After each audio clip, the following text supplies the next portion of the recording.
പ്രിയപ്പെട്ട മക്കളെ, നിങ്ങളോടാണ്. എവിടേക്കെങ്കിലും ഒരു ആഘോഷ പാർട്ടിയിലേക്ക് നിങ്ങളെ ക്ഷണിച്ചേക്കാം.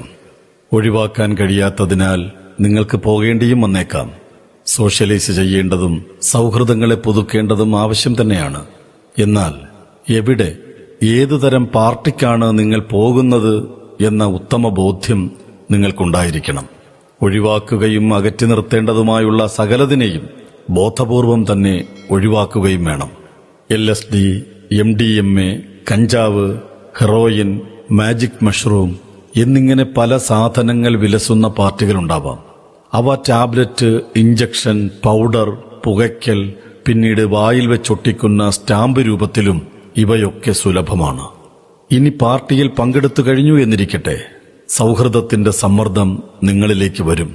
ഇതൊന്ന് വലിച്ചു നോക്കൂ, ഇതൊന്ന് കുത്തിവെച്ച് നോക്കടാ, ഇതൊന്ന് കഴിച്ചു നോക്ക് എന്നൊക്കെയുള്ള സമ്മർദ്ദങ്ങൾ.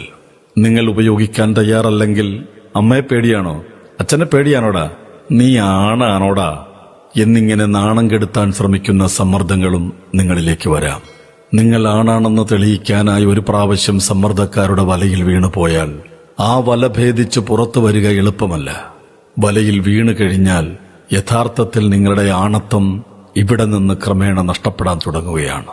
മക്കളെ എന്ന സംബോധനയിൽ ആൺകുട്ടികൾ മാത്രമല്ല, ലഹരിയുടെ മായാവലയങ്ങൾക്കിടയിൽപ്പെട്ടു പോകുന്നതിൽ, അതിന്റെ കെടുതികളേറെ അനുഭവിക്കേണ്ടി വരുന്നതിൽ പെൺകുട്ടികളുടെ എണ്ണവും അവിശ്വസനീയമാം വിധം ഏറെയാണ്.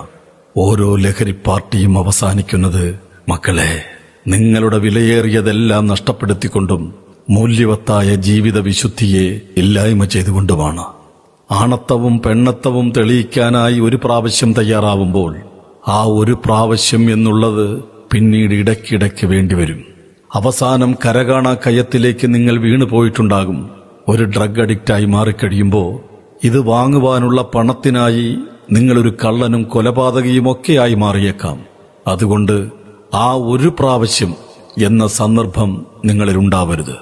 നിങ്ങളുടെ ഡ്രഗ് അഡിക്ഷനാൽ നിങ്ങളുടെ വീട്ടുകാരായ അച്ഛനും അമ്മയും പെങ്ങളുമൊക്കെ നിങ്ങൾ കാരണം കടുത്ത മാനസിക കഷ്ടതകളിലേക്ക് മാറ്റിമറിക്കപ്പെടും. അത് പലപ്പോഴും കൂട്ട ആത്മഹത്യകളിലേക്ക് നയിക്കപ്പെടും.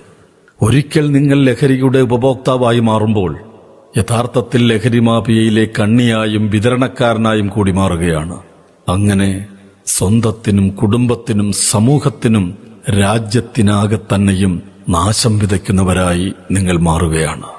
ഒരിക്കൽ നിങ്ങൾ നർക്കോട്ടിക്സ് കൺട്രോൾ ബ്യൂറോയുടെ കയ്യിൽപ്പെട്ട് കഴിഞ്ഞാൽ ഓർക്കണം, നിങ്ങളുടെ അച്ഛൻ ഷാറൂഖ് ഖാൻ ആയിരിക്കില്ല, അമ്മ ഗൗരിയുമായിരിക്കില്ല, അവരെ ആശ്വസിപ്പിക്കാൻ സൽമാൻ ഖാനും വരില്ല. ഒറ്റപ്പെടുന്നതും ഇല്ലാതെയാവുന്നതും നിങ്ങളുടെ കുടുംബം തന്നെയാവും. നിങ്ങൾ കാരണം അങ്ങനെ ഒരവസ്ഥ ഉണ്ടാകരുത്. Say no to drugs.